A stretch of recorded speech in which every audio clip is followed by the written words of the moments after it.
ma arvan, kolmas koht enne MM-i, 3 nädalat enne MM-i on okei, aga tulemusega ma ei jää rahule. Et need alad, mida me treeninglaagris kõige rohkem harjutasime, need läksid täna, ütleme siis, kehvasti. Ja teistpidi on hea meil selle üle, et see, ütleme, kuna tekkis selline sportlik viha, siis ma arvan, et me see 3 nädalat ikkagi viime, ütleme, likvideerime need vead ära. Et 3 nädalat on aega veel vormi sättida?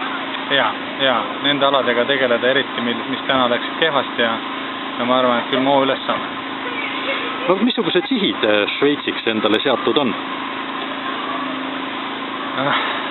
Ma arvan, et see siht on, mida me omavahel nagu meeskonnas arutanud olema, on see, et me peaks olema esi-3. Ja kui seal selle käigus tuleb individuaalselt hea koht, siis on kõik okei. Aga kindlasti me lähme nagu meeskonnavõistlust tegema ja ma arvan, see vahe individuaalse võistlusega on see, et me tõenäoliselt me ei võta riske.